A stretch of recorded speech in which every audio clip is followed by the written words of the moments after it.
Shalom saudara sekalian. 8 bulan yang lalu kita ketemu tanggal 9 bulan 7 tempat ini. Dan kita terus berjalan masuk ke 2015, menantikan Tuhan datang segera. Senang sekali memasuki 2015, ini sudah bulan yang ketiga. Dan Anda sudah menyaksikan 3 peristiwa langit. Masih ingat cerita mengenai gerhana matahari, gerhana bulan? Tanggal 20 Maret kemarin, gerhana matahari total terjadi yang dapat dilihat di Timur Tengah dan Eropa. Indonesia nggak kelihatan. Ucap syukur aja.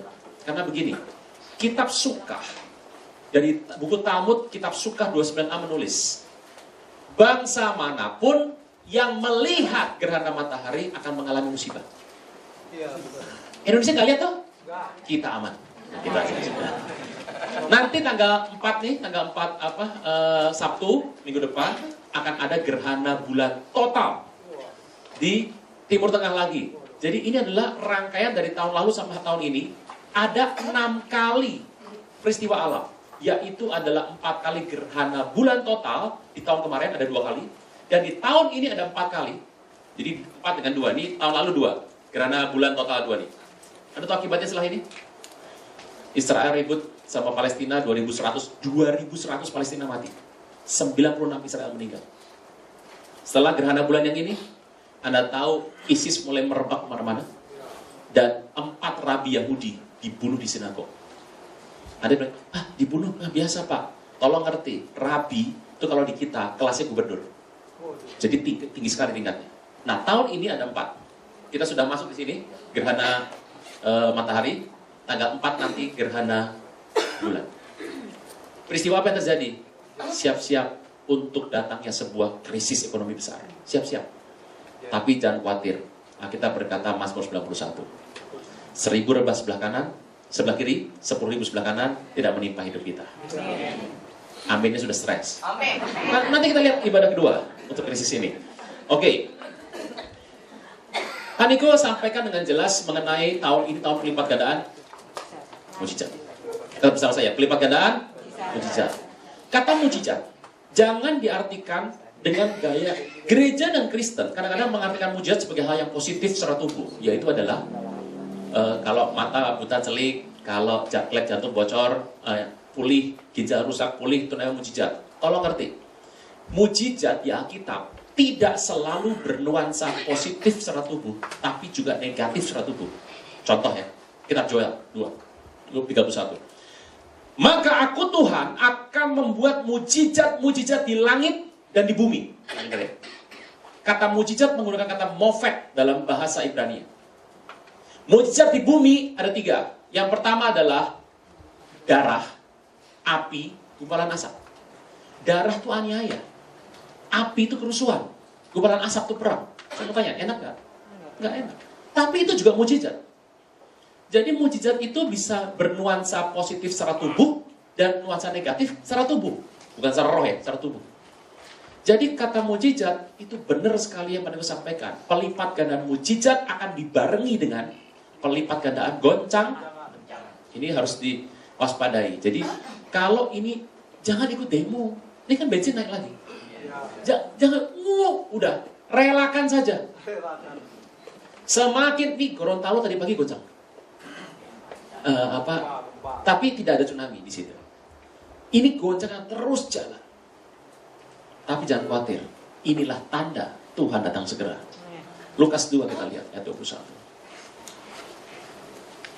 Lukas 2:21.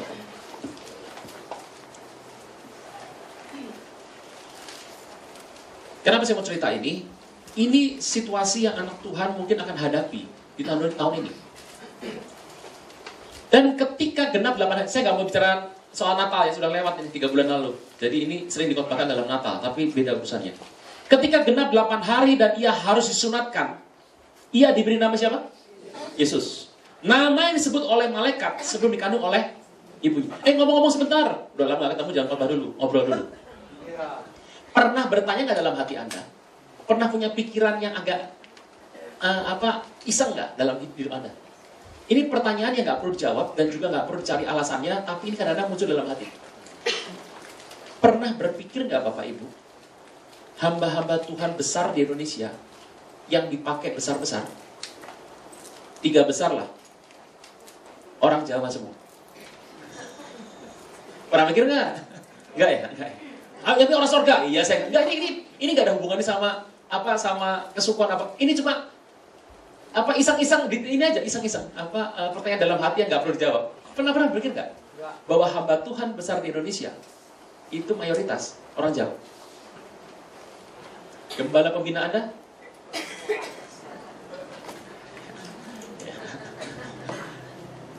Saya Tuhan, saya orang surga, lahir Jawa. Saya mau beritahu, ada kemungkinan jawabannya ini. Kok bisa gitu? Ayat ini. Baca lagi. Ia diberi nama siapa? Nama yang disebut oleh malaikat sebelum. Orang Jawa nggak pernah memanggil nama Yesus. Orang Jawa ngomongnya Yesus. Nah, kalau Yesus itu orang Jawa yang selama dia. Dengar ya, khotbah belum mulai nih. Ini ngobrol dulu. Yesus. Menurut saya ya, pengucapan Yesus itu yang paling pas sama nama aslinya. Menurut saya. Nama saya ini Aruna. Orang panggil saya Baruna lah, Taruna, Arwana, kurang ajar semuanya. Jadi kalau ada orang nyebut nama saya tepat, itu saya senangnya bukan main, saya berkati dalam hati. Shalom Pak Aruna, berkati Tuhan. Gitu. Gini, masih ingat nggak Musa? Satu hari Firaun perintahkan bunuh semua anak laki-laki. Hari itu ada orang namanya Amran.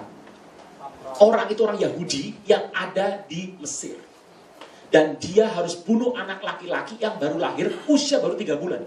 Ini bayi, waduh cantik, putih, bagus nih bayi, ganteng ini. Disuruh bunuh. Dan gak ada pilihan, karena ini perintah, kalau enggak keluarga mati semua. Jadi maminya langsung stres, Jochebed maminya. Kemudian diambil tuh bayi cantik itu, ditaruh di sebuah peti tergala-gala, kasih tergala-gala, dilarung di sebuah sungai. Dan pada siang itu, kakak perempuannya, Miriam, ngeliat dari jauh. Dan ada seorang putri bersama rombongannya, putri Firaun. Datang masuk untuk mandi. Dia lihat, waduh ada peti. Dia buka. Nauzubillah min dzalik. Ini ada anak bayi.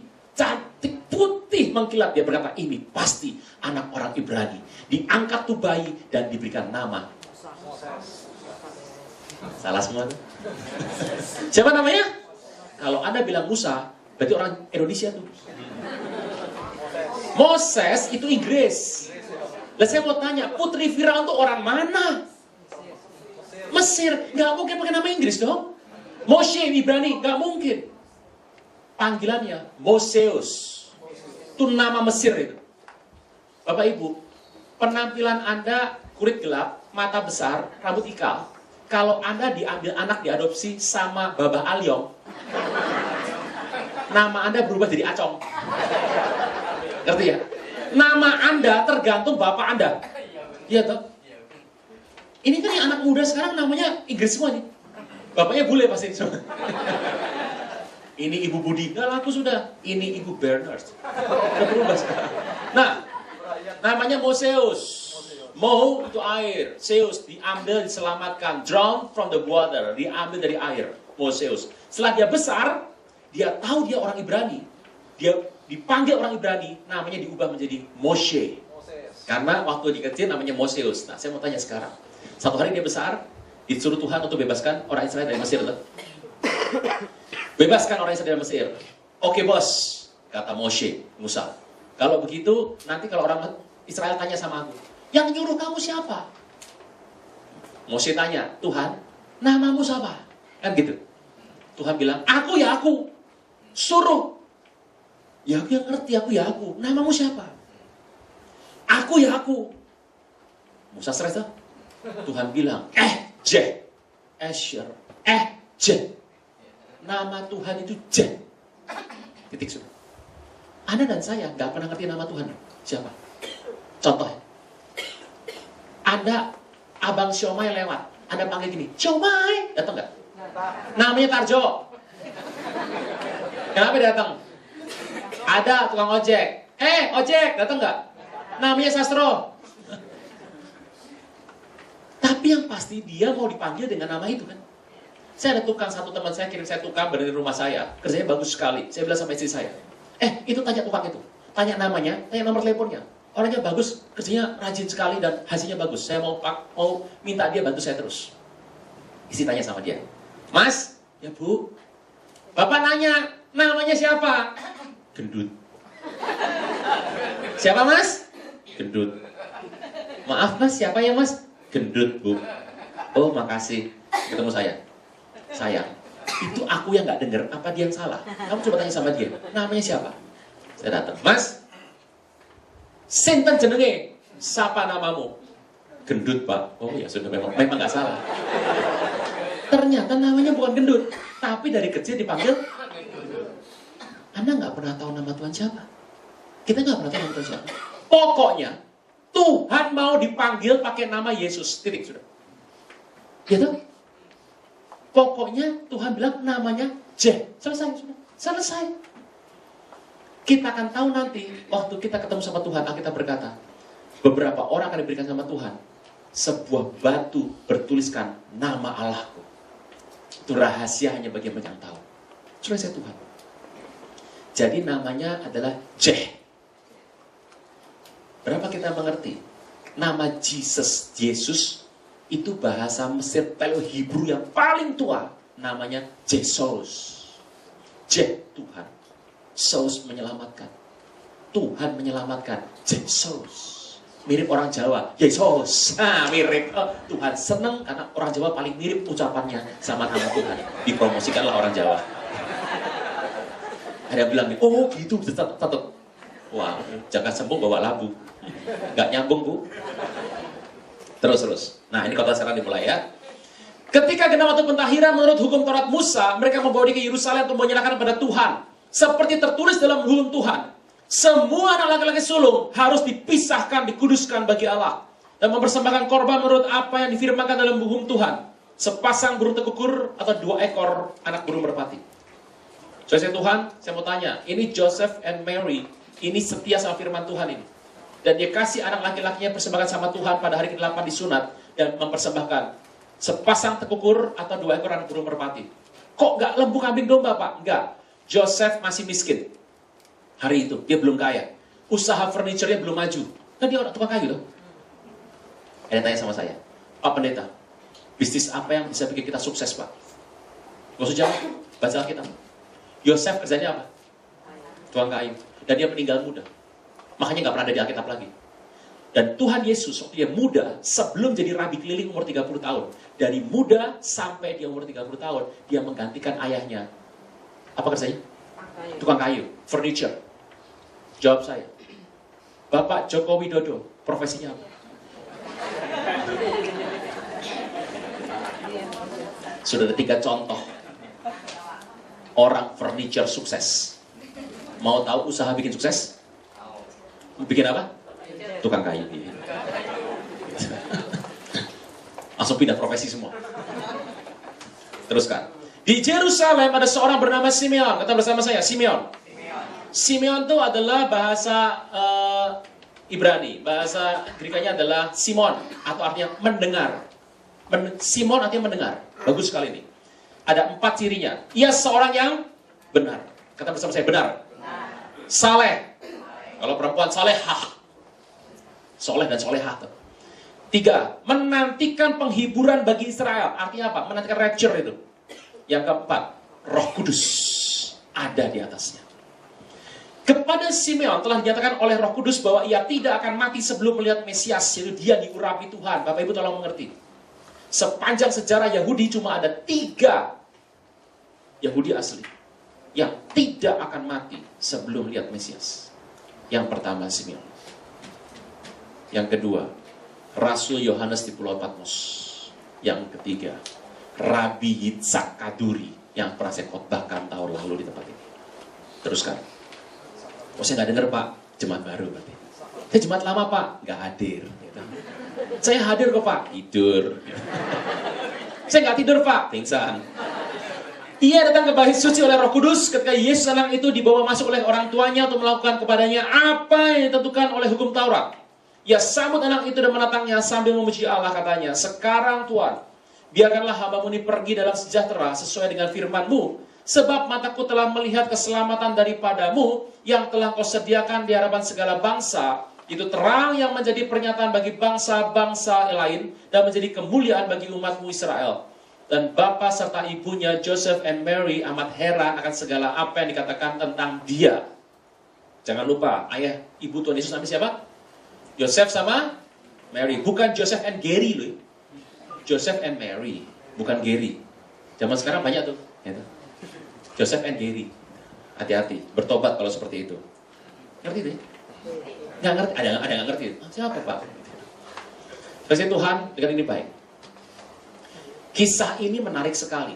Ada seorang tua, saya nggak bisa bilang dia muda loh. Anda nggak bisa menyebut dia sebagai opa atau opung. Ini grandpa. Bapaknya opa. Usianya mungkin sekitar 90 tahun. Anda panggil apa orang usia 90 tahun? Ini orang sudah tua sekali, namanya Simeon. Dia punya janji Tuhan bahwa tidak akan mati sebelum matanya lihat Mesias. Dan dia datang ke bait suci. Anda bisa bayangkan, orang Yahudi setahun itu laki-laki wajib pergi ke bait suci 3 kali. Simeon ini nunggu Mesias itu kayak apa orangnya. Dan semakin tua, rambutnya sudah luruh, matanya sudah mungkin katarak, tubuhnya sudah lemah, ototnya sudah lemah, sendinya sudah bunyi, dan jalan tertatih. Dia sudah nggak punya lagi kemampuan untuk melihat lebih jelas. Dan pertanyaannya jelas sekali. Cerita ini adalah cerita di Yesus dibawa masuk ke bait suci. Itu adalah perayaan penutupan dari perayaan Sukot atau Tabernakel. Jatuhnya adalah tanggal 22 bulan Tisri. Jatuhnya kira-kira. Begitu terjadi acara ini acara yang paling besar kedua setelah Paskah di Israel. Yang hadir ribuan. Di tengah ribuan orang itu ada ratusan keluarga muda. Di tengah ratusan keluarga muda itu ada ratusan bayi diserahkan. Pertanyaannya kembali kepada kita pada pagi hari ini. Bagaimana caranya Opa Simeon yang sudah tua, tidak punya kemampuan kekuatan, sudah jalannya pelan-pelan, mata sudah nggak jelas, kuping sudah nggak dengar. Dia bisa milih satu bayi di antara ratusan bayi, ratusan keluarga muda, dan ribuan orang. Dia harus pilih satu dan tidak boleh salah satu kali pilihan. Ini penuh semua. Dia nggak mungkin coba semua bayi. Inikah Mesias? Bukan. Inikah Mesias? Bukan. Mesias? Bukan. 4 kali pingsan. Dia sudah tua sekali. Udah pelan. Nggak boleh coba. Harus milih satu kali. Mungkin hidupmu sekarang seperti itu. Tahun ini engkau punya pilihan hidup. Mau sekolah yang mana? Mau kerja di bidang apa? Mengambil keputusan mau nikah sama siapa? Ada pilihannya banyak kan? Nah, itu berarti laku gitu loh maksudnya. Anda harus ambil keputusan hari ini dan Anda mungkin nggak punya kemampuan untuk memutuskan. Tidak punya dana lebih, modal nggak cukup, waktunya sangat singkat. Anda harus mengambil keputusan dan informasi tidak pernah ada yang bagus. Anda harus mengambil keputusan satu, harus benar. Kalau tidak, hidup rusak. Simeon seperti itu. Ribuan orang, ratusan bayi, dia harus pilih satu. Kalau menurut saya, bayi suruh milih susah. Karena bayi itu cirinya menurut saya cuma ada 3. Semua bayi itu sama menurut saya, mukanya. 1 gundul, 2 merem, 3 senyum-senyum. Bayi kan gitu semua. Anda melihat bayi, kok mukanya sama semua ya? Bayi juga dalam hati dia bilang, ini orang tua sama semua mukanya. Sama aja. Saudara saya Tuhan, ini menarik loh. Bagaimana caranya di antara banyak orang, milih satu harus benar. Engkau dan saya perlu Roh Kudus. Kenapa tahun ini AINHE dikenal sebagai tahun Roh Kudus? Tahun ini di tengah goncangan yang seperti ini akan ada banyak pilihan, Anda harus ambil keputusan.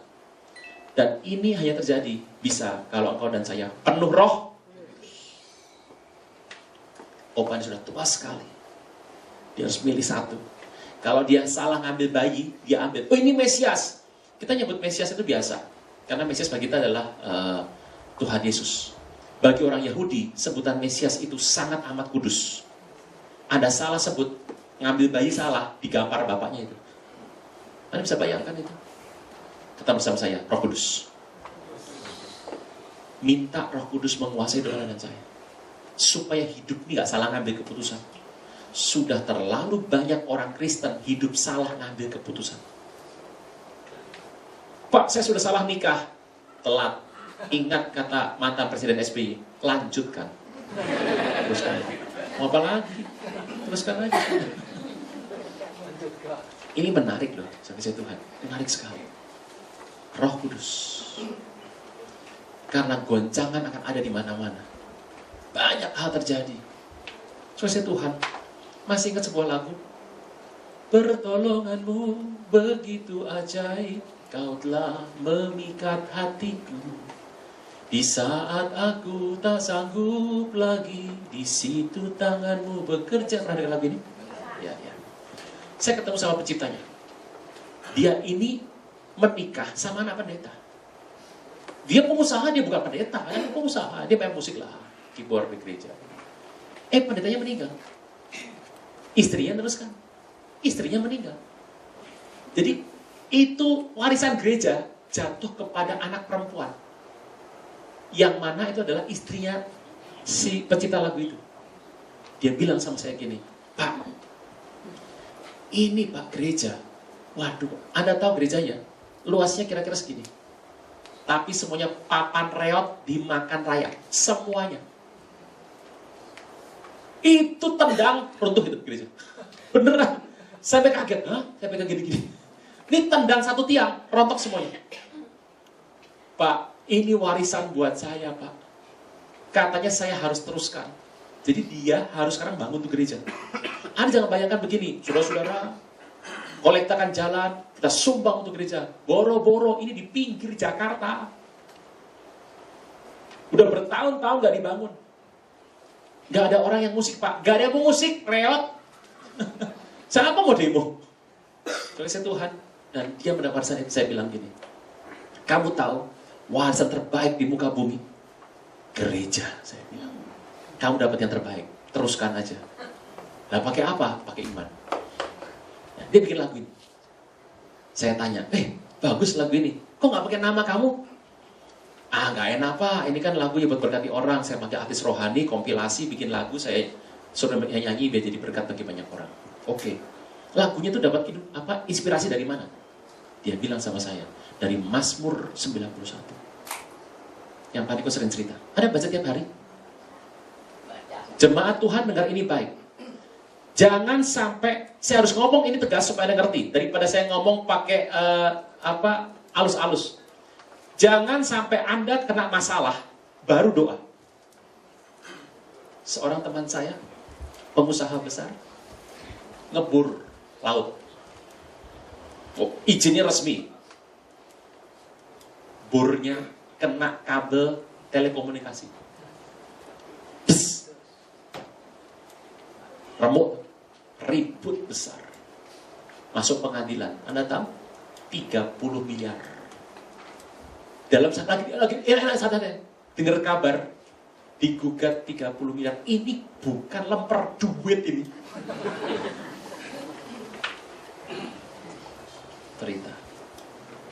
Ternyata kabel itu gak ada izin. Dia ada izin. Ribut masuk pengadilan. Ya dia menang. Tapi tetap harus keluar duit. Tetap harus keluar duit. Segala macam, acar segala macam. Saya tanya sama dia, pengerja gereja loh, hamba Tuhan. Saya tanya, baca Mazmur 91 tiap hari? Apaan tuh Pak? Gak pernah baca? Apaan tuh ya Pak? Ini goncangan lagi banyak. Pak Niko ngomong begini, bukan supaya adatnya, ini tolong dilakukan. Jimat Pak, bukan jimat. Ini firman. Saya tanya dari mana idenya? Mazmur 91. Saya senyum, saya bilang gini sama pencipta lagu itu. Menurut saya kamu salah loh. Setahu saya di Mazmur 91 tidak ada kata pikat-pikatan. Pertolonganmu begitu ajaib, kau telah apa? Memikat. Gak ada pikat-pikatan. Di pasal 1 ayat 14 adanya melekat. Dia senyum sama saya, dia berkata, Pak Aruna bisa aja, Pak, saya ambil dari bahasa Ibrani-nya. Keren. Bahasa Ibrani melekat dan terpikat adalah cinta yang melekat atau hesed. Bukan keset. Bukan hesed. Hesed itu susah cek orang Sunda. Hesed. Saya baru ingat, aduh hesed. Anda tahu cirinya hesed?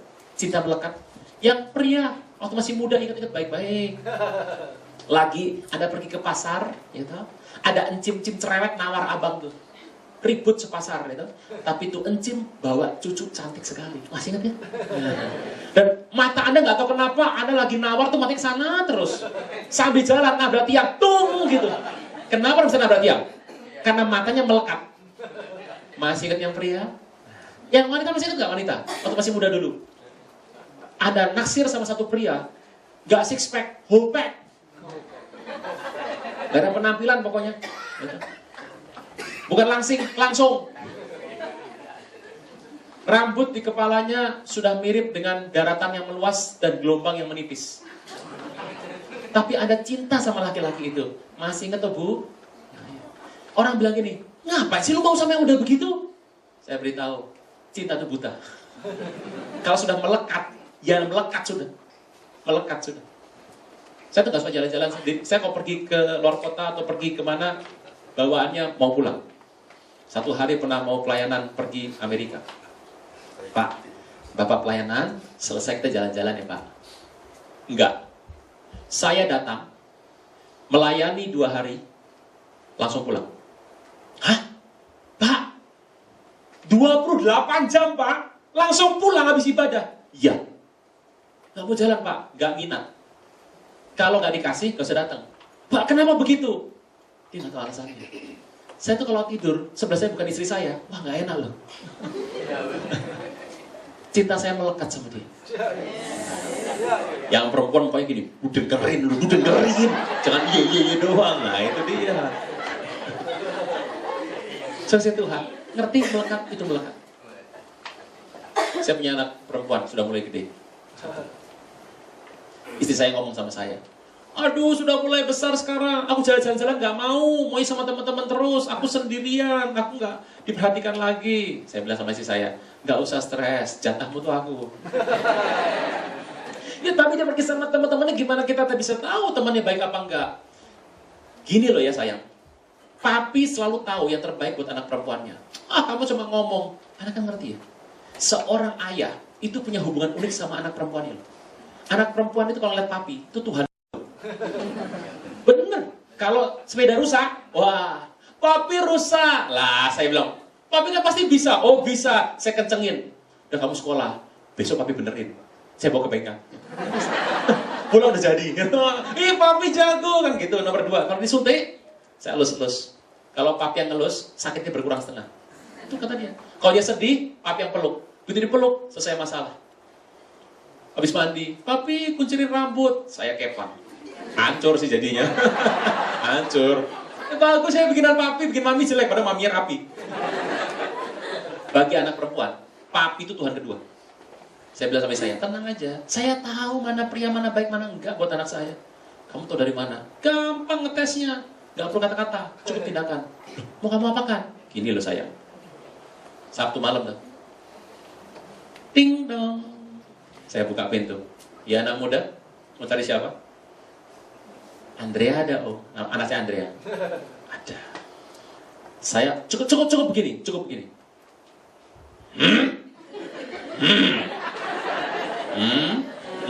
Ngerti toh? Mataku melekat sama situ. Hati-hati. Beres. Sudah ngerti arti melekat? Tuhan juga begitu sama kita semua. Tahun ini, Tuhan mau melekat sama kita. Apa kita mau melekat sama dia? Tahun ini goncangan namanya. Mazmur 90.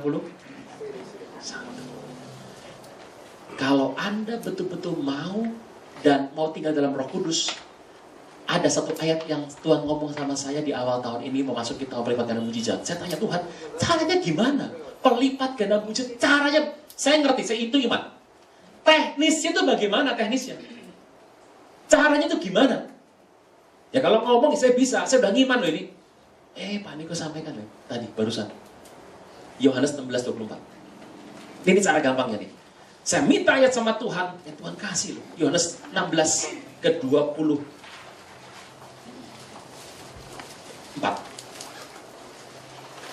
Yohanes ke-16 ayat ke-24. Bagus banget ini. Sama-sama dibaca, 2, 3. Sampai sekarang, kamu belum meminta apa? Dalam, padahal kita sering minta dalam nama Yesus ya, sering ya. Tapi Tuhan bilang belum loh. Teruskan. Ulang, maka, supaya apa? Bukan penuh nafsu dan hasrat loh. Bukan hasrat nafsunya penuh. Tapi supaya sukacita apa? Bapak Ibu renungkan sekali. Tuhan bilang, kalau Pak Niko tadi loh. Tahun ini kalau Anda minta 100.000, Tuhan kasih juta. Sakit kaki, minta sembuh, Tuhan sembuhkan semuanya. Saya perlu cerita ini, supaya Anda mengerti bagaimana teknisnya. Renungkan ini. Hati-hati bicara di rumah. Hati-hati. Anak saya ini pergi sama istri saya pergi sendiri. Mereka pergi berdua, saya pergi sendiri. Anak saya cerita sama saya, tanya sama Mami. Mami, Dedi gimana? Pelayanan. Kita nanti ketemu Dedi nggak? Ya di rumah aja, kita pisah mobil kok. Dedi pulangnya malam nggak? Malam. Dedi lama nggak? Nggak tahu sih, Dedi biasa pulang malam. Kamu kenapa sih nanya begitu terus? Mam, Dedi nggak ada kan? Nggak ada. Emang kenapa? Mam, kita makan yuk Mam.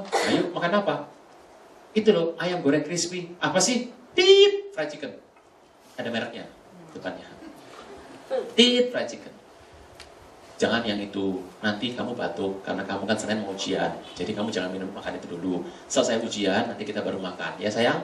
Mau sekarang Mam, enak crispy, tit, fried chicken.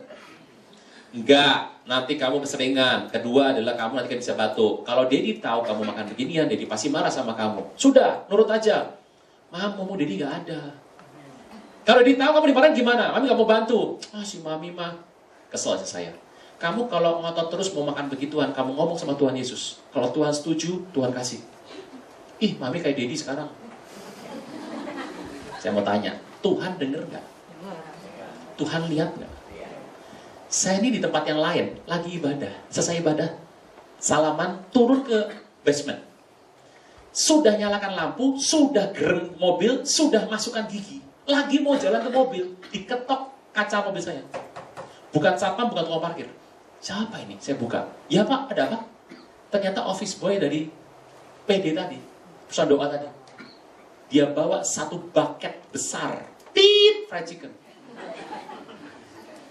Pak, ini dari ibu. Jadi waktu saya lagi turun, dia pemiliknya PD tadi suruh office boy-nya lari beli satu bucket. Segini, seember bucket itu. Saya bingung, gimana nerimanya? Ini buat apa ya? Saya makan ini semua sampai habis, nggak khotbah lagi. Langsung panas dalam itu. Gimana makannya ya? Tuhan berkati, terima kasih Pak. Sama-sama Pak Pendeta. Sampai rumah saya angkat. Siapa yang pesen tit fried chicken dari sorga? Anak saya teriak, haleluya. Istri saya stres tuh. Lihat tuh. Tuhan dengar ya? Hati-hati bicara di rumah. Dasar anak kebu. Yang ngomong kebu. Dasar anak setan. Yang ngomong setan. Setan gak nge-rapture. Saya punya ratusan cerita begini. Saya pergi. Satu hari, saya ini ibadah gini.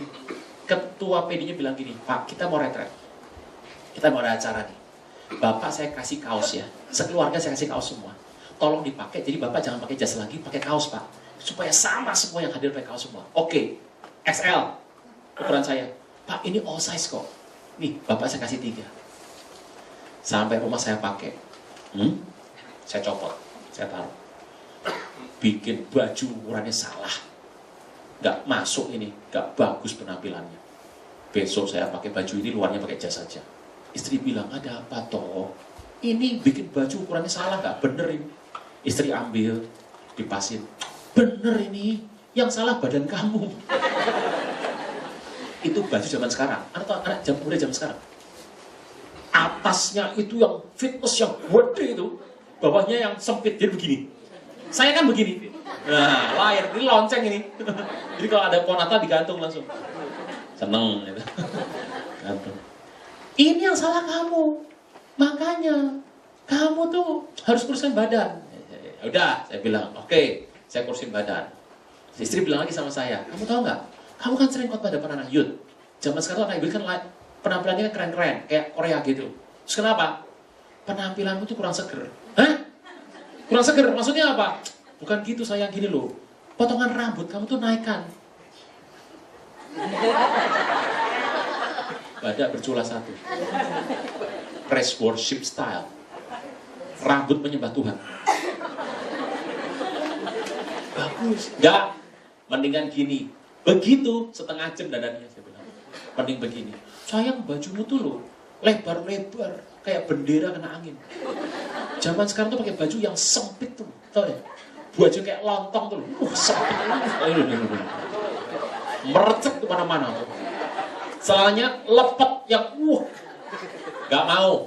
Ayolah gantilah. Saya tuh SMP pernah beli jeans. Itu ngelepasnya 2 orang itu. Saya tidak mau beli jeans lagi. Dan saya baru tahu jeans itu sekarang sudah pakai yang stretchnya bagus. Itu 2 tahun yang lalu. Katrok ya. Ya, deso sekali Pak. Ya. Saya tuh gak update begituan. Jadi saya bilang ganti tuh celana tuh yang sempit. Baju yang kayak kerah naik. Terus khotbah begini.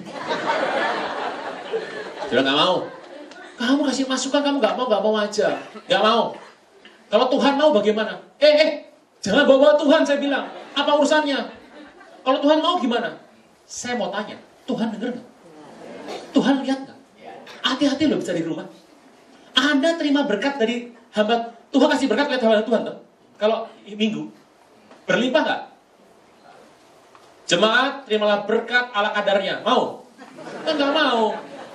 Terima berkat besar, itu. Pulang ke rumah kan? Bensin naik. Apa mahal, susah cari duit. Anda mutukin diri sendiri tuh. Apa mahal, apa juga susah nih hidup. Anda baru terima berkat besar, berkat Anda dibuang menjadi ala kadarnya. Hati-hati bicara tahun ini. Ya, kalau ngamuk, waduh, dasar, mulutmu monyong, waduh besok panjang sendiri cut. Gitu.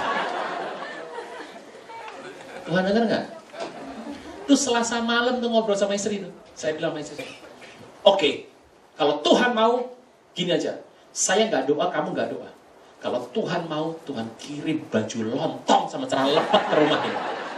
Oke, kata istri. Itu Selasa malam tuh. Rebo, Kemis, Jumat, Sabtu. Sabtu saya kesentul. Doa. Selesai doa, mau keluar mau jalan, gandingan sama istri, cegat sama pekerja lain jemaat. Shalom Pak Runa, shalom apa kabar? Pak, ada titipan dari Tuhan, kantong kresek. Apa nih? Dari Tuhan, dia pergi. Begitu sampai rumah saya buka, 2 baju lontong, 1 celana lepet. Anda kalau nggak deket sama saya, Anda nggak mungkin kasih saya baju dong. Ngasih baju itu susah loh. Kalau ukurannya beda. Ini ukurannya persis. Persis semuanya. Istri bilang, Tuhan sudah berfirman. Sampai sekarang tuh baju sama celana masih gantung di lemari saya. Saya tadi mau pakai pagi-pagi, nggak jadi. Kan Anda nggak berharap saya datang dengan gitu. Saya punya ratusan yang begini. Saya punya ratusan yang begini. Hati-hati bicara. Minta supaya penuh suka.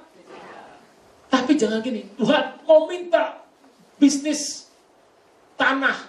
Aku mau bangun panti pijat plus-plus. Belum diberkati sudah ngawur begitu. Tuhan berkati berlimpah, mau kawin lagi. Hati-hati, hati-hati bicara. Apa? Hati-hati. Rumah tangga hati-hati. Hati-hati. Tahun ini goncangan lagi banyak. Jangan sampai semua terjadi karena kesalahan kita sendiri. Mazmur 90. Mantan karyawan saya. Dia sudah kerja sama saya 4 tahun. Bagus kerjanya.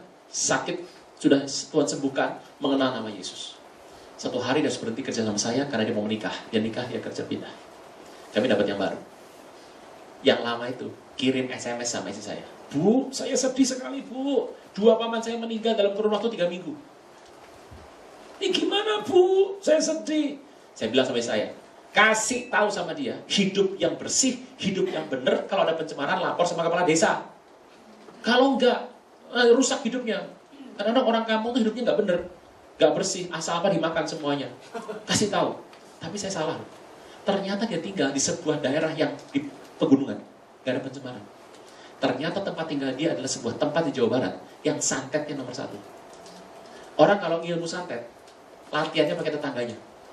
Satu desa, setiap keluarga itu ngalami kematian minimal 6 orang dalam setahun. Bukan sedesa, satu keluarga. Dan nggak berapa lama dikirim SMS lagi. Bu, saya hampir gila bu. 3 anggota keluarga saya meninggal dalam kurun waktu sebulan. Saya tanya sama istri, kamu gak doain dia? Ya enggak dong. Yang sudah berhenti gak aku doain, yang baru aku doain. Kalau semua didoain, daftar doanya panjang. Kapan masanya? Oh, bener juga ya. Sudah, kamu suruh dia beli Alkitab, baca Mazmur 91. Aduh saya, mau beli di mana daerah begituan? Sudah beli, bisa beli. Itu kan nemunya gimana bukanya? Dia kan nggak seperti kita bisa buka Alkitab langsung, bisa tahu di mana Mazmur. Aduh, gimana ya? Oh, gampang. Kamu ketikin SMS. 16 ayat diketikin semua. Saya bilang, Dok, ini dibaca ya, supaya kamu ngerti apa pertolongan Tuhan. Seperti yang ibu ajarkan dengan iman yang sama kepada Isa. Paham sih? Dia kirim SMS, Bu, tolong saya. Ini nggak pernah terjadi selama saya kerja sama ibu. Begitu berhenti begini, Bu. Kita kirim SMS. SMS dikirim. Apa yang terjadi? Sampai tadi pagi saya berangkat. Sudah berjalan beberapa waktu lama. Tidak pernah ada kematian lagi di rumah dia. Khusus rumah dia. Makanya hati-hati. Berdoa. Tidak sejak itu, mantan bantu saya itu membaca itu. Satu keluarganya tidak ada kematian. Jadi ini penting. Satu orang baca. Karena goncangan lagi banyak. Supaya namanya krisis resesi tidak masuk ke rumah Anda. Di tengah goncangan, dia lagi goncang, dunia lagi goncang. Masih ingat ada pesawat jatuh gara-gara kopilotnya stres? Orang stres naik pesawat. Orang stres itu ke gereja. Yang benar. Dengar khotbah. Pulang dipulihkan. Bukan tambah stres loh ya. Ini luar biasa. Baca Mazmur 90. Roh Kudus minta yang benar sama Tuhan. Ini sambil saya khotbah begini. Kalau Anda ada keinginan sama Tuhan, ngomong sekarang. Tapi penuhlah sukacita lo ya. Jangan sampai penuh nafsu dan hasrat. Minta sama Tuhan. Pak Niko kan bilang, kalau minta 100.000, dapat 1 juta. Minta sama Tuhan, kasih. Ini luar biasa. Anak saya minta anjing. Papi minta anjing. Enggak. Anjing itu seperti keluarga. Kalau mati, stres kamu. Papi pernah punya anjing waktu SMA, mati. Waduh, papi stres 3 hari. Papi gak mau pelihara lagi. Papi trauma sampai sekarang. Hah? Papi pendeta bisa trauma? Papi ikut HMC aja. Iya, HMC, sesi peranjingan, saya bilang. Enggak. Ayolah, beli anjing. Ojak anjing. Kesel saya tiap hari. Kamu sibuk, papi sibuk, mami yang ngurus. Kamu sih gak mau ngurus, pesanannya doang. Enggak, aku janji. Enggak ada. Temanku juga punya, temanku gak sayang anjing. Sudah. Ayolah Dedi kan punya uangnya, masa gitu aja gak mau sih, Dedi pelit amat. Ayolah Dedi, anjing. Sebel. Sudah cukup. Kamu minta sama Tuhan Yesus. Kalau Tuhan setuju, papi setuju. Papi tahu dari mana Tuhan setuju? Papi pendeta. Kasih tahu. Oh si papi mah gitu. Udah cepat dari sana. Dan ingat ya, minta sama Tuhan Yesus dan papi maunya gratis. Hah? Loh iya toh. Ngapain keluar uang Tuhan gak penting? Papi gak suka gak keluar uang papi mah. Gratis. Aduh Dedi, cepetan. Papi kasih waktu 1 bulan. Kalau sebulan gak ada anjing gratis, berarti kamu gak pelihara anjing sampai kamu menikah nanti. Kamu terserah kamu. Di rumah papi gak ada anjing. Dedi jangan begitu. Kamu ribut terus, waktunya jalan terus. 1 bulan sayang. Saya ajaran saya seperti itu loh. Anda jangan bilang gini, pendeta biasanya kalau sama jemaat, wah, ngomongnya keras, sama keluarganya lembek. Udah, anak saya baca Alkitab, udah habis 3 kali. Dari SD, sekarang, saudara saya Tuhan, apa yang terjadi? Tuhan dengar nggak? Minta anjing. Tuhan dengar? Tuhan dengar. Ya halo. Halo. Belum nanti 9:15. Terus ya Tuhan. Ada satu orang. Satu hari dia ternak anjing. Anjing itu banyak banget. Diambil 12 anjing, kasih ke temennya. Dari orang ini ngasih ke orang ini. Orangnya terima anjing 12. Dia senang. Suaminya pulang marah. Lu pikir kita ternak anjing? Ngapain lu banyak-banyak? Ambil 2, kasih lagi sama saudara kita. Orang kedua ngasih ke orang ketiga. Orang ketiga dapat anjing, ribut lagi, ngasih orang keempat. Tuhan kalau ngasih berkat tuh berliku-liku, tapi gak pernah telat loh. Gak bakal lewat kali deres. Aduh macetnya kali deres, ampun. Ternak anjing, orang 2, 3. Orang ini dapat anjing nih, 5 nih, dapat anjing 5 nih. Anaknya sekelas anak saya. Deket ya, udah deket nih. Kalau Anda sudah deket begini, doa yang kencang. Dia bilang sama anak saya, anaknya itu, ini anjingku ada 5, lucu-lucu. Waduh, anjing keras semua, anjing mahal. Lucu, aku minta 1 ya. Enggak, dijual lagi. Waduh, berapa? 2 juta. Mahal sekali. Udah murah, 5 juta harusnya. Ya pulang ketemu saya. Daddy, ini foto-foto anjingnya udah ada nih. Wow, bagus saya bilang. Gratis nggak? Enggak jadi saya bilang. Ingat, kalau Anda mintanya A, dapatnya harus apa? A. Banyak orang, Tuhan, aku minta pasangan cinta Tuhan. Yang datang, cinta setan, diterima juga. Buat apa? Kalau sudah ikut Tuhan, jangan mau meleset sama Tuhan. Saya bilang, enggak. Ayolah Daddy, masa 2 juta Daddy nggak mau beliin? Sayang, udah deket berkatnya. Kamu puasa. Tapi Daddy, waktu jalan terus. 1 bulan saya bilang. Tuhan dengar nggak? Dengar. Tuhan tuh dengar. Asal tulus. Itu anak yang punya anjing tadi.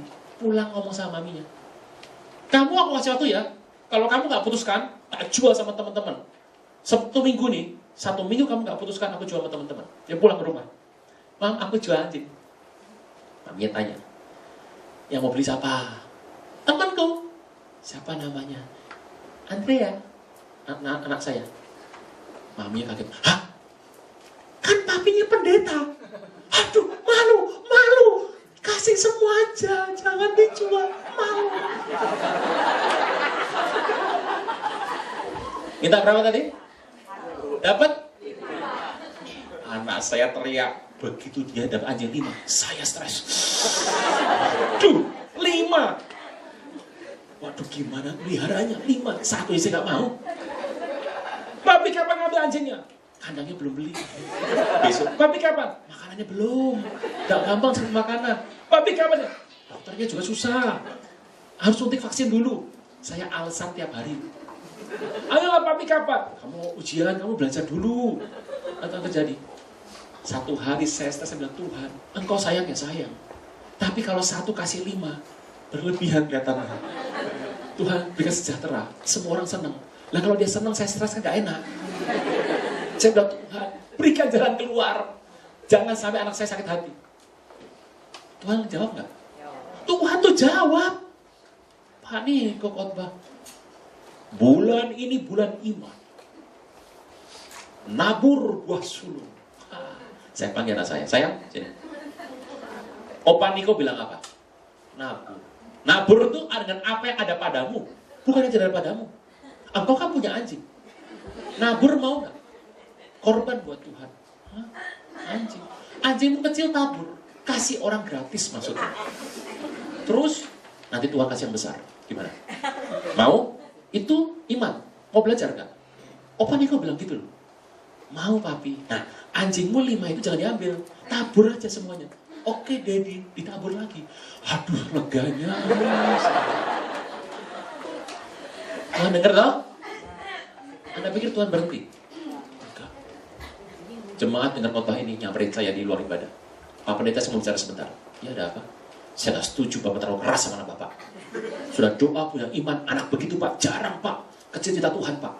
Saya terenyuh sekali. Terus kenapa? Anak-anak saya bilang, masih nggak setuju Pak. Terus gimana? Gini aja Pak, saya kasih Bapak satu anjing besar Labrador hitam. Bukan buat Bapak, buat anak Bapak. Saya kirim. Stres lagi saya langsung. Ini kapan selesainya begini nih? Tolong tangkap esensinya. Tuhan dengar nggak? Hati-hati tahun ini. Jangan pikir gini, gereja-gereja, ibadah-ibadah. Dengar baik-baik. Tahun ini goncangan lagi besar. Hati-hati melangkah, supaya jangan kita menderita.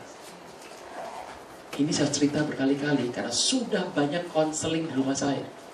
Termasuk hamba-hamba Tuhan.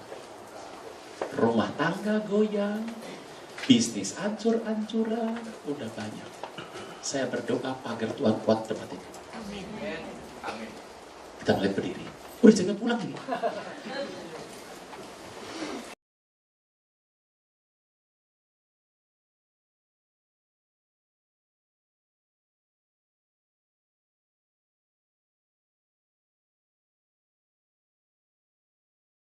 Depan anak youth. Zaman sekarang anak youth kan penampilannya keren-keren, kayak Korea gitu. Terus kenapa? Penampilanmu tuh kurang seger. Hah? Kurang seger, maksudnya apa? Bukan gitu sayang, gini loh. Potongan rambut kamu tuh naikkan. Badak bercula satu. Praise worship style. Rambut penyembah Tuhan. Bagus. Enggak. Mendingan gini. Begitu setengah jam dandannya saya bilang. Mending begini. Sayang bajumu tuh loh lebar-lebar kayak bendera kena angin. Zaman sekarang tuh pakai baju yang sempit tuh, tau ya?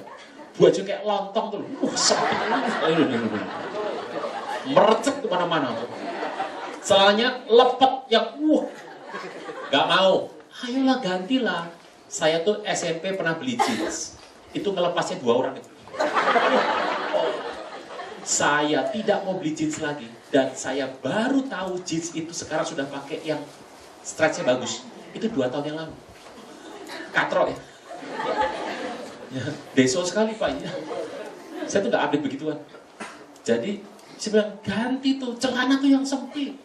Baju yang kayak kerah naik. Terus khotbah. Begini. Dia gak mau. Kamu kasih masukan, kamu gak mau aja. Gak mau. Kalau Tuhan mau bagaimana? Jangan bawa Tuhan, saya bilang. Apa urusannya? Kalau Tuhan mau gimana? Saya mau tanya, Tuhan denger gak? Tuhan lihat gak? Hati-hati loh bisa di rumah. Anda terima berkat dari hamba. Tuhan kasih berkat lihat hamba Tuhan tuh. Kalau minggu, berlimpah gak? Jemaat, terimalah berkat ala kadarnya. Mau? Kan gak mau. Terima berkat besar, itu pulang ke rumah kan, bensin naik, apa mahal, susah cari duit. Anda ngutukin diri sendiri tuh. Apa mahal, apa juga susah nih hidup. Anda baru terima berkat besar, berkat Anda dibuang menjadi ala kadarnya. Hati-hati bicara kalau ini. Yang kalau ngamuk, waduh, dasar, mulutmu monyong, waduh besok panjang sendiri curut. Gitu. Tuhan dengar nggak? Tuh Selasa malam tuh ngobrol sama istri tuh. Saya bilang sama istri, oke, kalau Tuhan mau, gini aja. Saya nggak doa, kamu nggak doa. Kalau Tuhan mau, Tuhan kirim baju lontong sama celana lepet ke rumah ini. Oke, kata istri. Itu Selasa malam tuh. Rebo, Kemis, Jumat, Sabtu. Sabtu saya kesentuh. Doa. Selesai doa, mau keluar mau jalan, gandingan sama istri, cegat sama pengerja lain jemaat. Shalom Pak Runa, shalom apa kabar? Pak, ada titipan dari Tuhan, kantong kresek. Apa nih? Dari Tuhan, dia pergi. Begitu sampai rumah saya buka, 2 baju lontong, 1 celana lepet. Anda kalau nggak deket sama saya, Anda nggak mungkin kasih saya baju dong. Ngasih baju itu susah loh, kalau ukurannya beda. Ini ukurannya, persis semuanya. Istri bilang, Tuhan sudah berfirman. Sampai sekarang tuh baju dan celana masih gantung di lemari saya. Saya tadi mau pakai pagi-pagi, nggak jadi. Kan Anda nggak berharap saya datang dengan gitu. Saya punya ratusan yang begini. Saya menyarankan begini. Hati-hati bicara. Minta supaya penuh suka. Tapi jangan gini, Tuhan mau minta bisnis tanah. Aku mau bangun panti pijat plus-plus. Belum diberkati sudah ngawur begitu. Tuhan berkati berlimpah, mau kawin lagi. Hati-hati bicara. Apa? Hati-hati. Rumah tangga hati-hati. Hati-hati.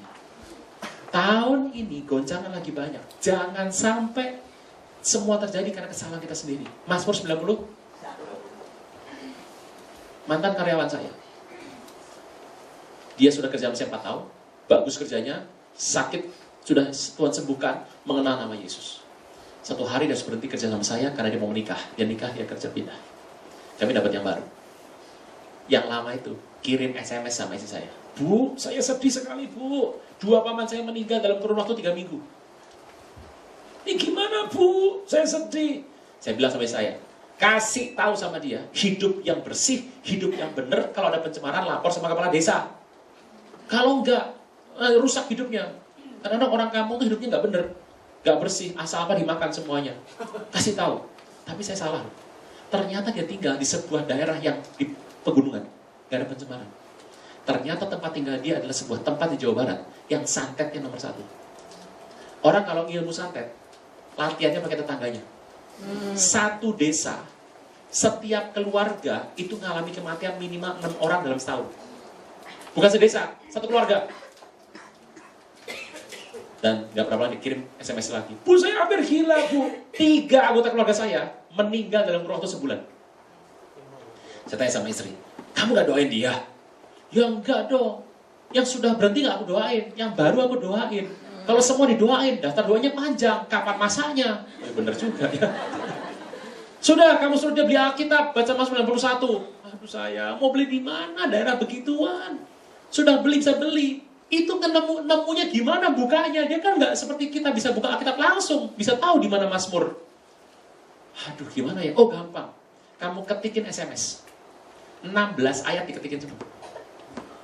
Saya bilang, Dok, ini dibaca ya, supaya kamu ngerti apa pertolongan Tuhan. Seperti yang Ibu ajarkan dengan iman yang sama kepada Isa. Paham sih?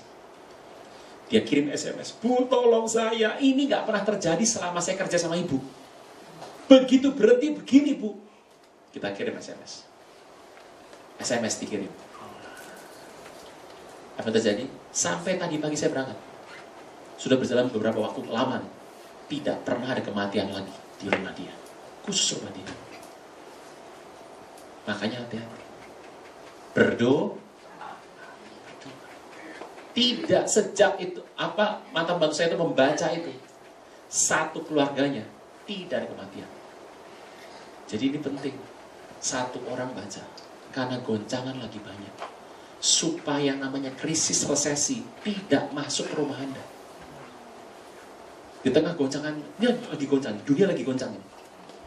Masih ingat ada pesawat jatuh gara-gara kopilotnya stres? Orang stres naik pesawat.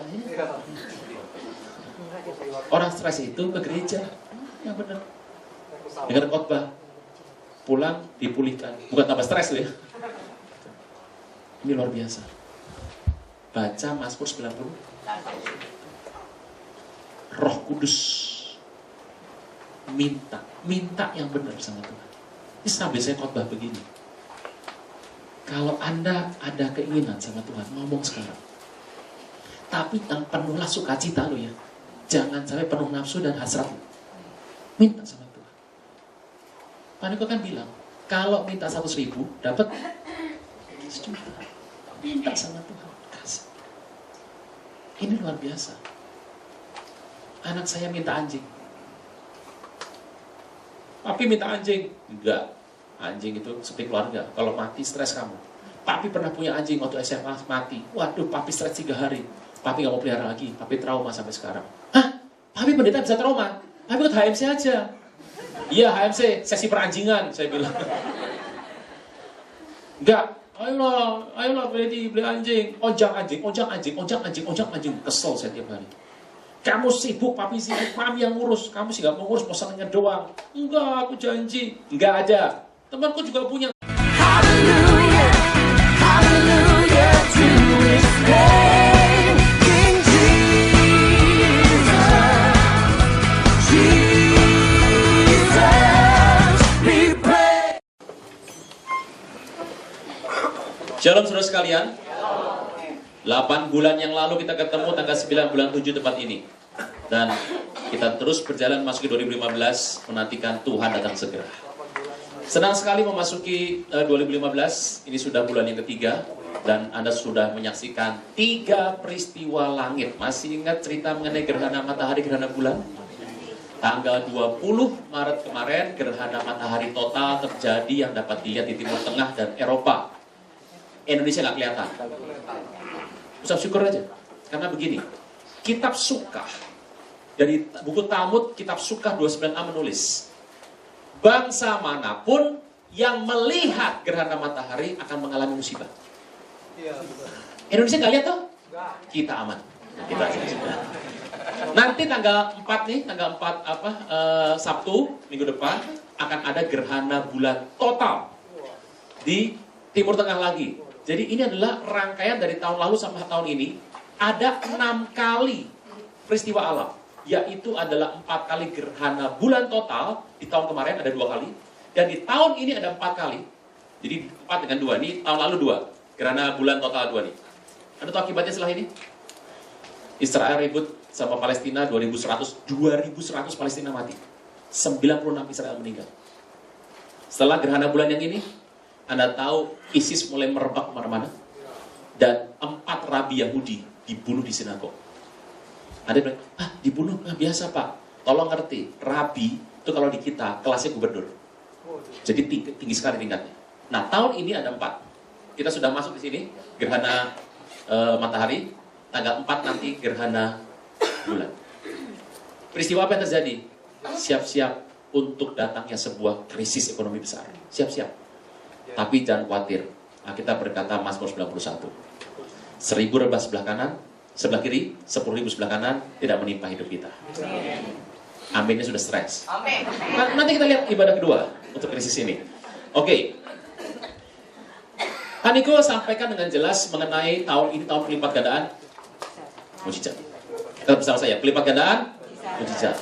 Kata mujizat jangan diartikan dengan gaya gereja dan Kristen kadang-kadang mengartikan mujizat sebagai hal yang positif secara tubuh, yaitu adalah kalau mata buta celik, kalau klep jantung bocor, pulih, ginjal rusak pulih, itu namanya mujizat. Tolong ngerti, mujizat di Alkitab tidak selalu bernuansa positif secara tubuh, tapi juga negatif secara tubuh.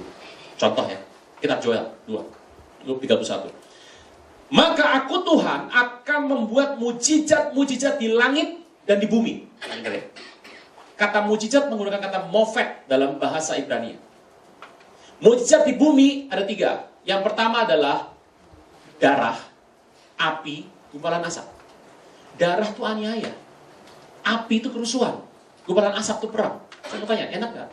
Nggak enak. Tapi itu juga mujizat.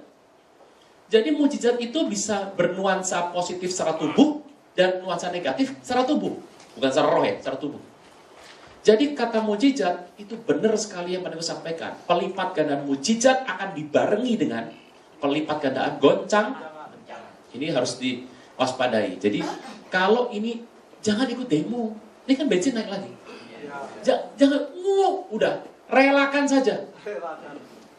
Semakin nih Gorontalo tadi pagi goncang. Tapi tidak ada tsunami di situ. Ini goncangan terus jalan. Tapi jangan khawatir, inilah tanda Tuhan datang segera. Lukas 2 kita lihat, ayat 21. Lukas 2:21.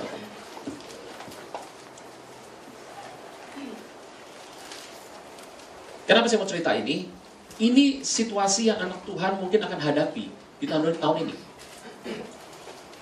Dan ketika genap 8 hari, saya nggak mau bicara soal Natal ya, sudah lewat ini 3 bulan lalu. Jadi ini sering dikotbahkan dalam Natal, tapi beda urusannya.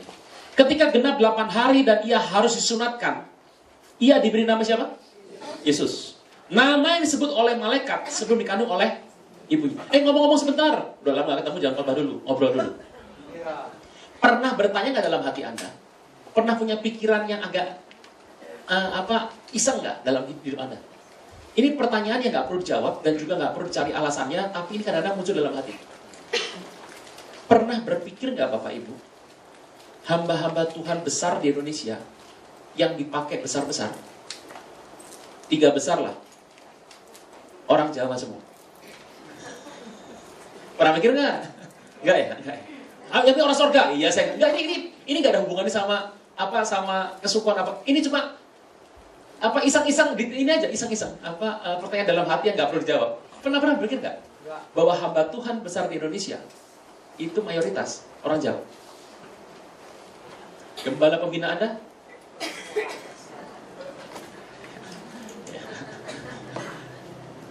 Saya Tuhan, saya orang surga, lahir Jawa. Saya mau beritahu, ada kemungkinan jawabannya ini.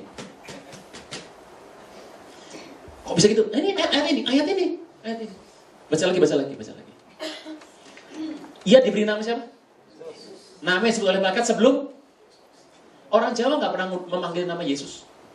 Orang Jawa ngomongnya Yesus. Nah, kalau Yesus itu orang Jawa yang selama dia. Dengar ya, khotbah belum mulai nih. Ini ngobrol dulu. Yesus. Menurut saya ya, pengucapan Yesus itu yang paling pas sama nama aslinya. Menurut saya. Nama saya ini Aruna. Orang panggil saya Baruna lah, Taruna, Arwana, kurang ajar semuanya.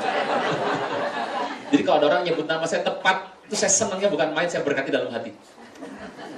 Shalom Pak Aruna, berkati Tuhan. Gitu. Gini, masih ingat nggak Musa? Satu hari Firaun perintahkan bunuh semua anak laki-laki. Hari itu ada orang namanya Amran. Orang itu orang Yahudi yang ada di Mesir.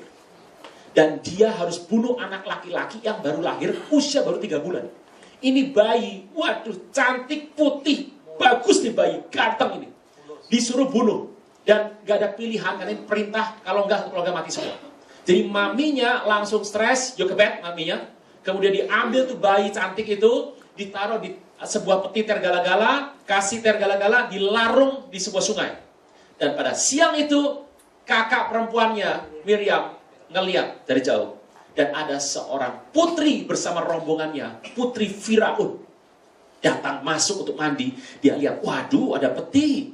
Dia buka, nauzubillah min dzalik. Ini ada anak bayi, cantik, putih, mengkilat. Dia berkata, ini pasti anak orang Ibrani. Diangkat tuh bayi dan diberikan nama. Salah semua. Siapa namanya? Kalau Anda bilang Musa, berarti orang Indonesia tuh. Moses itu Inggris. Lah saya mau tanya, putri Firaun itu orang mana? Mesir. Nggak mungkin pakai nama Inggris dong. Moshe Ibrani, nggak mungkin. Panggilannya Moseus. Itu nama Mesir itu. Bapak Ibu, penampilan Anda kulit gelap, mata besar, rambut ikal. Kalau Anda diambil anak diadopsi sama Babah Alyong, nama Anda berubah jadi Acong. Ngerti ya?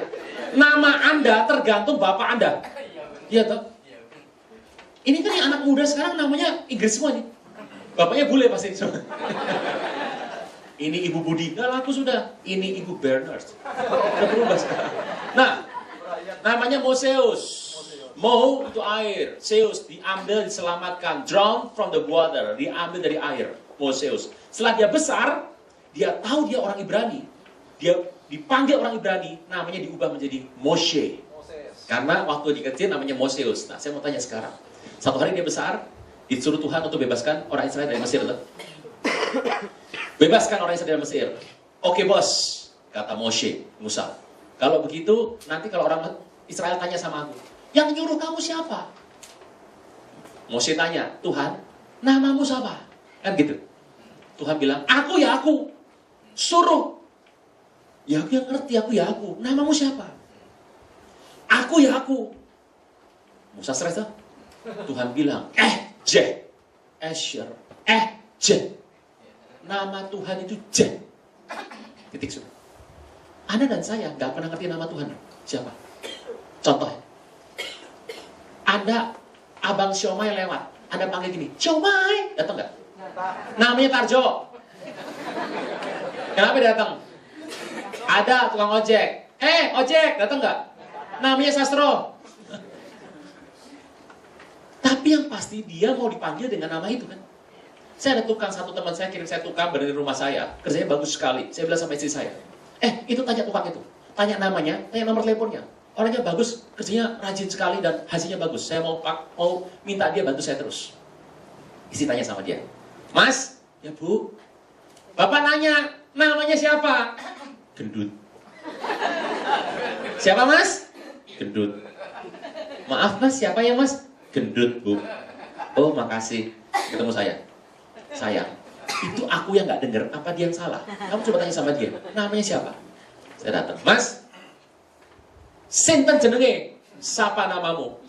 Gendut Pak. Oh ya sudah, memang nggak salah. Ternyata namanya bukan Gendut, tapi dari kecil dipanggil. Anda nggak pernah tahu nama Tuhan siapa? Kita nggak pernah tahu nama Tuhan siapa.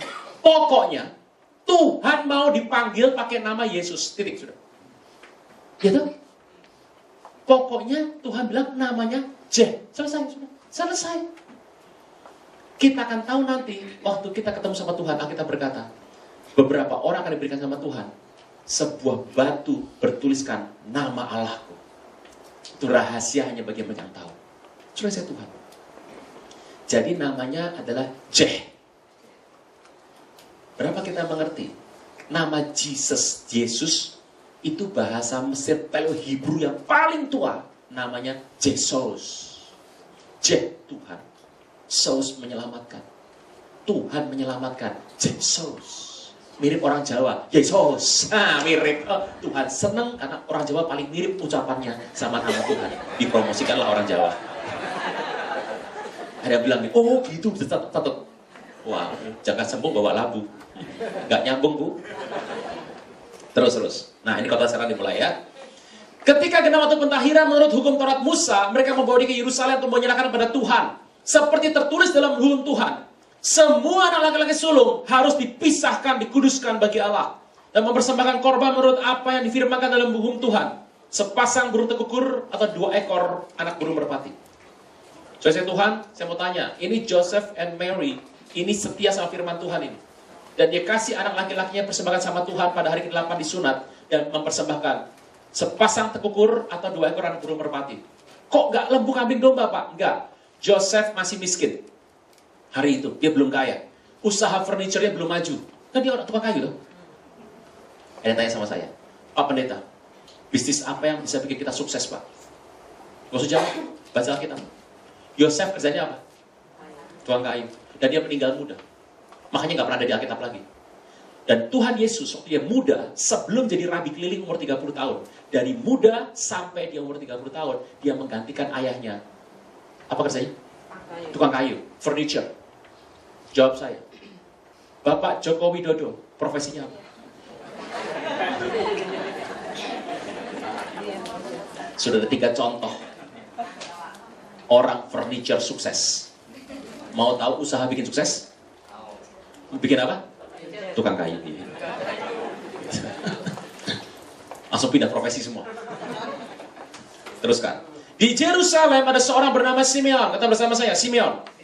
Simeon itu adalah bahasa Ibrani. Bahasa Greek-nya adalah Simon. Atau artinya mendengar. Simon artinya mendengar. Bagus sekali ini. Ada 4 cirinya. Ia seorang yang benar. Kata bersama saya, benar. Saleh. Kalau perempuan salehah. Soleh dan solehah.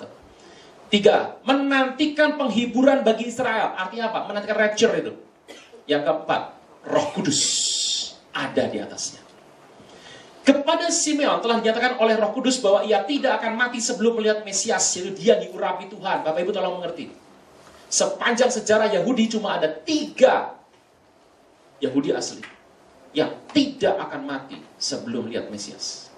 Yang pertama Simeon. Yang kedua, Rasul Yohanes di Pulau Patmos. Yang ketiga, Rabi Yitzhak Kaduri yang pernah saya khotbahkan tahun lalu di tempat ini. Teruskan. Oh saya nggak dengar Pak, jemaat baru berarti. Saya jemaat lama Pak, nggak hadir. Gitu. Saya hadir kok Pak, tidur. Saya nggak tidur Pak, pingsan. Ia datang ke bait suci oleh Roh Kudus ketika Yesus anak itu dibawa masuk oleh orang tuanya untuk melakukan kepadanya apa yang ditentukan oleh hukum Taurat. Ia sambut anak itu dan menatangnya sambil memuji Allah katanya, sekarang Tuhan, biarkanlah hamba-Mu ini pergi dalam sejahtera sesuai dengan firman-Mu, sebab mataku telah melihat keselamatan daripadamu yang telah Kau sediakan di hadapan segala bangsa, itu terang yang menjadi pernyataan bagi bangsa-bangsa lain dan menjadi kemuliaan bagi umat-Mu Israel. Dan bapa serta ibunya Joseph and Mary amat heran akan segala apa yang dikatakan tentang dia. Jangan lupa, ayah ibu Tuhan Yesus namanya siapa? Joseph sama Mary. Bukan Joseph and Gary loh. Joseph and Mary, bukan Gary. Zaman sekarang banyak tuh. Gitu. Joseph and Gary. Hati-hati, bertobat kalau seperti itu. Ngerti deh? Nggak ngerti, ada nggak ngerti? Siapa Pak? Kasih Tuhan, dengan ini baik. Kisah ini menarik sekali. Ada seorang tua, saya nggak bisa bilang dia muda loh. Anda nggak bisa menyebut dia sebagai opa atau opung. Ini grandpa. Bapaknya opa. Usianya mungkin sekitar 90 tahun. Anda panggil apa orang usia 90 tahun? Ini orang sudah tua sekali, namanya Simeon. Dia punya janji Tuhan bahwa tidak akan mati sebelum matanya lihat Mesias. Dan dia datang ke bait suci. Anda bisa bayangkan, orang Yahudi setahun itu laki-laki wajib pergi ke bait suci 3 kali. Simeon ini nunggu Mesias itu kayak apa orangnya. Dan semakin tua, rambutnya sudah luruh, matanya sudah mungkin katarak, tubuhnya sudah lemah, ototnya sudah lemah, sendinya sudah bunyi, dan jalan tertatih. Dia sudah nggak punya lagi kemampuan untuk melihat lebih jelas. Dan pertanyaannya jelas sekali. Cerita ini adalah cerita di Yesus dibawa masuk ke bait suci. Itu adalah perayaan penutupan dari perayaan Sukkot atau Tabernakel. Jatuhnya adalah tanggal 22 bulan Tisri. Jatuhnya kira-kira. Begitu terjadi acara ini acara yang paling besar kedua setelah Paskah di Israel. Yang hadir ribuan. Di tengah ribuan orang itu ada ratusan keluarga muda. Di tengah ratusan keluarga muda itu ada ratusan bayi diserahkan. Pertanyaannya kembali kepada kita pada pagi hari ini. Bagaimana caranya Opa Simeon yang sudah tua, tidak punya kemampuan kekuatan, sekali lagi itu, masih ingat tuh Bu? Orang bilang gini, ngapain sih lu mau sama yang udah begitu? Saya beritahu, cinta itu buta. Kalau sudah melekat, ya melekat sudah. Melekat sudah. Saya tuh gak suka jalan-jalan sendiri. Saya kalau pergi ke luar kota atau pergi kemana, bawaannya mau pulang. Satu hari pernah mau pelayanan pergi Amerika. Pak, Bapak pelayanan, selesai kita jalan-jalan ya Pak. Enggak. Saya datang, melayani 2 hari, langsung pulang. Hah? Pak? 28 jam Pak? Langsung pulang habis ibadah? Iya. Gak mau jalan Pak? Gak minat. Kalau gak dikasih, gak usah datang. Pak, kenapa begitu? Dia gak tahu alasannya. Saya tuh kalau tidur, sebelah saya bukan istri saya. Wah gak enak loh. Cinta saya melekat sama dia. Yang perempuan pokoknya gini, udah dengerin lu, udah dengerin. Jangan iya doang. Nah itu dia. Saya Tuhan, ngerti melekat, itu melekat. Saya punya anak perempuan, sudah mulai gede. Istri saya ngomong sama saya, aduh sudah mulai besar sekarang, aku jalan-jalan gak mau sama teman-teman terus, aku sendirian, aku gak diperhatikan lagi. Saya bilang sama istri saya, gak usah stres, jatahmu tuh aku. Ya tapi dia pergi sama teman-temannya, gimana kita bisa tahu temannya baik apa enggak? Gini loh ya sayang, papi selalu tahu yang terbaik buat anak perempuannya. Kamu cuma ngomong, anak kan ngerti ya. Seorang ayah itu punya hubungan unik sama anak perempuannya. Anak perempuan itu kalau ngeliat papi, itu Tuhan. Bener. Kalau sepeda rusak, wah, papi rusak. Lah, saya bilang, papi kan pasti bisa. Oh bisa, saya kencengin. Udah kamu sekolah, besok papi benerin. Saya bawa ke bengkel. Pulang udah jadi. Ih, papi jago kan gitu. Nomor 2, kalau disuntik, saya elus-elus. Kalau papi yang ngelus, sakitnya berkurang setengah. Itu kata dia. Kalau dia sedih, papi yang peluk. Begitu dipeluk, selesai masalah. Habis mandi, papi kuncirin rambut. Saya kepang. Hancur sih jadinya. Hancur. Bagus saya bikinan papi, bikin mami jelek. Padahal maminya rapi. Bagi anak perempuan, papi itu Tuhan kedua. Saya bilang sama saya, tenang aja. Saya tahu mana pria, mana baik, mana enggak buat anak saya. Kamu tahu dari mana? Gampang ngetesnya. Gak perlu kata-kata, cukup tindakan. Mau kamu apakan? Gini loh sayang. Sabtu malam tuh. Ting dong. Saya buka pintu. Ya anak muda, mau cari siapa? Andrea ada, oh. Anak saya Andrea. Ada. Saya cukup begini,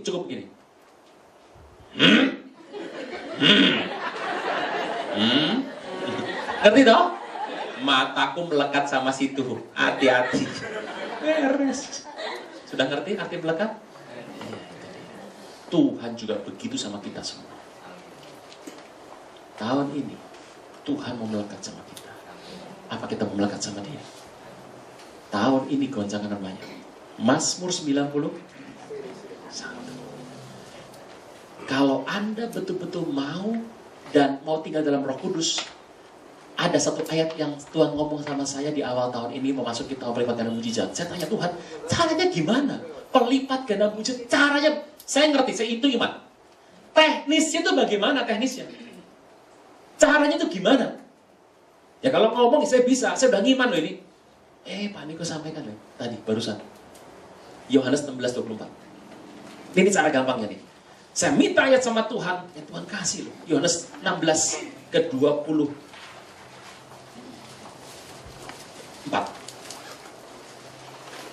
Yohanes ke-16 ayat ke-24. Bagus banget ini. Sama-sama dibaca. 2, 3. Sampai sekarang kamu belum meminta apa? Dalam padahal kita sering minta dalam nama Yesus ya, sering ya. Tapi Tuhan bilang belum loh. Teruskan. Ulang. Maka supaya apa? Bukan penuh nafsu dan hasrat loh.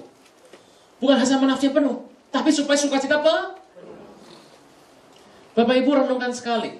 Tuhan bilang melalui Pak Niko tadi loh. Tahun ini kalau Anda minta 100.000, Tuhan kasih juta. Sakit kaki, minta sembuh, Tuhan sembuhkan semuanya. Saya perlu cerita ini supaya Anda mengerti bagaimana teknisnya. Renungkan ini. Hati-hati bicara di rumah. Hati-hati. Anak saya ini pergi sama istri saya pergi sendiri. Mereka pergi berdua, saya pergi sendiri. Anak saya cerita sama saya, tanya sama maminya. Mami, Dedi gimana? Pelayanan. Kita nanti ketemu Dedi nggak? Ya di rumah aja, kita pisah mobil kok. Dedi pulangnya malam nggak? Malam. Dedi lama nggak? Nggak tahu sih, Dedi biasa pulang malam. Kamu kenapa sih nanya begitu terus? Mam, Dedi nggak ada kan? Nggak ada. Emang kenapa? Mam, kita makan yuk Mam. Ayo, makan apa? Itu loh, ayam goreng crispy. Apa sih? Tit, fried chicken. Ada mereknya, depannya. Tit, fried chicken. Jangan yang itu, nanti kamu batuk, karena kamu kan Senin mau ujian. Jadi kamu jangan makan itu dulu. Selesai ujian, nanti kita baru makan. Ya sayang? Mau sekarang Mam, enak crispy, tit, fried chicken. Enggak, nanti kamu keseringan. Kedua adalah kamu nanti kan bisa batuk. Kalau Dedi tahu kamu makan beginian, Dedi pasti marah sama kamu. Sudah, nurut aja. Mam, mau Dedi gak ada. Kalau Dedi tahu kamu dimarahin gimana? Mami gak mau bantu. Si Mami mah. Kesel aja saya.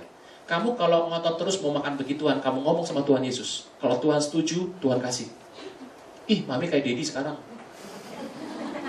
Saya mau tanya, Tuhan denger gak? Tuhan lihat gak? Saya ini di tempat yang lain, lagi ibadah. Selesai ibadah, salaman, turun ke basement. Sudah nyalakan lampu, sudah gereng mobil, sudah masukkan gigi. Lagi mau jalan ke mobil, diketok kaca mobil saya. Bukan satpam, bukan tukang parkir. Siapa ini? Saya buka. Ya Pak, ada apa? Ternyata office boy dari PD tadi, perusahaan doa tadi. Dia bawa satu bucket besar, fried chicken. Pak, ini dari ibu. Jadi waktu saya lagi turun, dia pemiliknya PD tadi suruh office boy-nya lari beli satu bucket. Segini, seember bucket itu. Saya bingung, gimana nerimanya? Ini buat apa ya? Saya makan ini semua sampai habis, nggak khotbah lagi. Langsung panas dalam itu. Gimana makannya ya? Tuhan berkati, terima kasih Pak. Sama-sama Pak Pendeta. Sampai rumah saya angkat. Siapa yang pesen deep fried chicken dari sorga? Anak saya teriak, haleluya. Istri saya stres tuh. Lihat tuh. Tuhan dengar, hati-hati bicara di rumah. Dasar anak kebu. Yang ngomong kebu. Dasar anak setan. Yang ngomong siapa? Setan. Setan gak mungkin rapture. Saya punya ratusan setan begini. Saya pergi. Satu hari, saya ini ibadah gini. Ketua PD-nya bilang gini, Pak, kita mau retret. Kita mau ada acara nih. Bapak saya kasih kaos ya. Sekeluarga saya kasih kaos semua. Tolong dipakai, jadi Bapak jangan pakai jas lagi, pakai kaos Pak. Supaya sama semua yang hadir pakai kaos semua. Oke, XL. Ukuran saya. Pak, ini all size kok. Nih, Bapak saya kasih 3. Sampai rumah saya pakai. Saya copot, saya taruh. Bikin baju ukurannya salah. Nggak masuk ini, nggak bagus penampilannya. Besok saya pakai baju ini, luarnya pakai jas saja. Istri bilang, ada apa toh? Ini bikin baju ukurannya salah, nggak bener ini. Istri ambil, dipasin. Bener ini, yang salah badan kamu. Itu baju zaman sekarang, anak muda zaman sekarang. Atasnya itu yang fitness yang gede itu, bawahnya yang sempit, jadi begini. Saya kan begini. Nah, lahir, ini lonceng ini. Jadi kalau ada pohon Natal digantung langsung. Seneng gitu. Gantung. Ini yang salah kamu. Makanya kamu tuh harus kurusin badan. Ya udah, saya bilang, oke, saya kurusin badan. Istri bilang lagi sama saya, kamu tahu nggak? Kamu kan sering khotbah, sudah jalannya pelan-pelan, mata sudah nggak jelas, kuping sudah nggak dengar. Dia bisa milih satu bayi di antara ratusan bayi, ratusan keluarga muda, dan ribuan orang. Dia harus pilih satu dan tidak boleh salah satu kali pilihan. Ini penuh semua. Dia nggak mungkin coba semua bayi.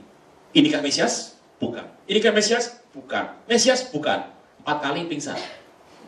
Dia sudah tua sekali. Udah pelan. Nggak boleh coba. Harus pilih satu kali.